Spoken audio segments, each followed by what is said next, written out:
Hey everyone and welcome back on the channel. My name is Alex. In today's video we have a review, a first impression review if you will, of the Adidas Prime X 3 Strong. This shoe is the third iteration of the Prime X, a shoe that launched in 2020 or 2021 as an illegal shoe.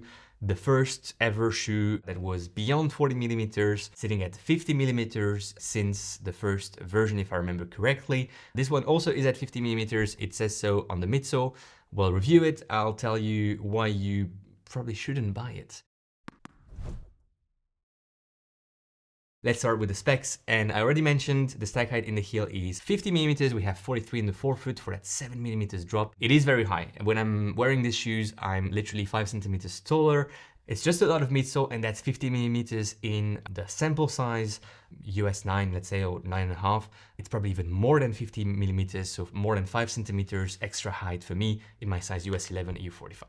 Speaking of sizes, in my size US 11, EU 45, 1/3, because this is how Adidas goes, we're looking at 324 grams. It's heavy. It's heavier than its predecessors. It's a heavy shoe, and the more this shoe develops, the less I understand it, if I'm being honest with you. The first Prime X I kind of adored. I was really a fan of it. I was doing my tempo sessions, long runs on the canal here in Brussels with the shoe. It was a shoe that was my canal shoe because it just didn't like cornering, but when you were on the long straight roads without any corners, it was just a delight. I really enjoyed it. If I remember well, I could weigh it. It's still in my house, but it's probably around that 280 grams in my size US 11, meaning 50 grams less than this shoe for the same size. Then the Prime X 2 kind of disappointed me, not necessarily disappointed me, but didn't live up to the expectations I had for an update to the OG Prime X. And now we have this one. Running up the specs, we have the price point at 300 euros, which is also one of the key elements I want to discuss with you in the conclusion of this video, so stay until the end to hear my full recommendation and why you probably shouldn't get it. The upper of the shoe is a strong material. This is Adidas proprietary technology for upper materials. It's definitely not a soft material when you touch it. It feels a bit like, you know, a piece of cardboard that would be a bit wet, and that, but not completely wet, just humid, and that you could kind of play with your fingers. This is how strong feels. When you're inside, it's actually comfortable. There's nothing wrong about it. It's a one-piece upper, booty style with a stretchy tongue.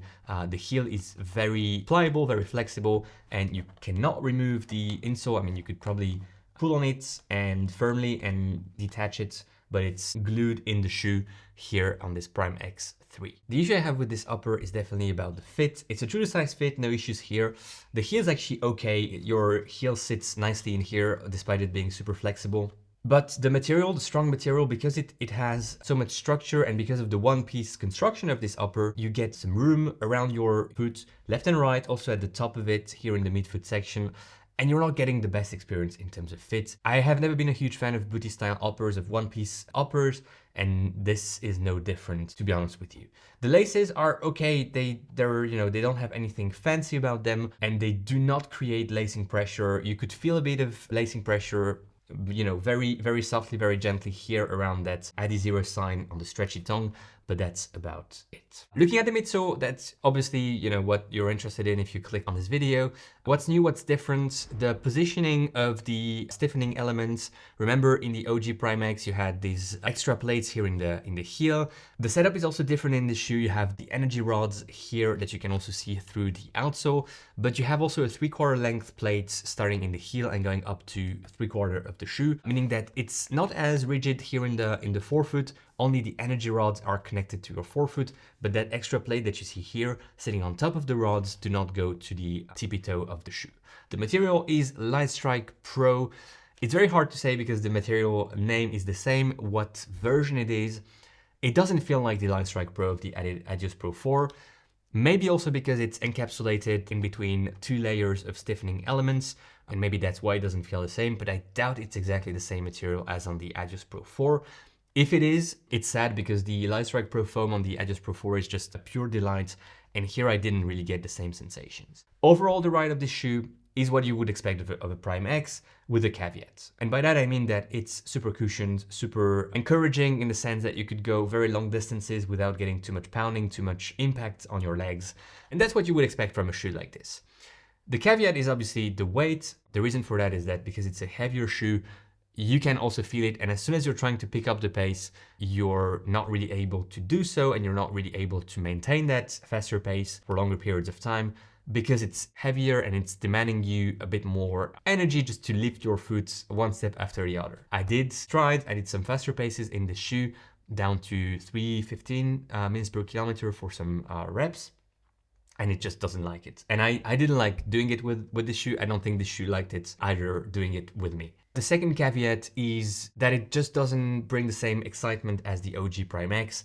I don't see this shoe being as versatile. I don't see myself doing speed work, even tempo paces, less than threshold in the shoe.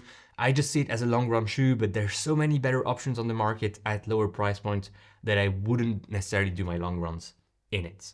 Is it for you? Well, if you enjoyed the Prime X, the Prime X2, if you are after a beast in terms of cushion, and if you don't mind a bit of extra weight, it might be for you. But if you look for stability, a shoe that can corner, a shoe that can be also versatile, if you're looking for something that costs less than 300 euros, then you should probably look at other options on the market. I hope that was useful. I definitely don't have anything, Adidas in general or the Prime X lineup. I just wanted to be honest and transparent, as always, in the reviews here on the channel. I do not believe that this shoe is necessary in many people's rotation. And if you add it to yours, let me know how you're using it, because I'm very curious. In the comment section, I'd be very happy to hear from you. Thanks a lot for watching. Enjoy your run today, enjoy your ride, and go beyond your limits. I'll see you in the next one.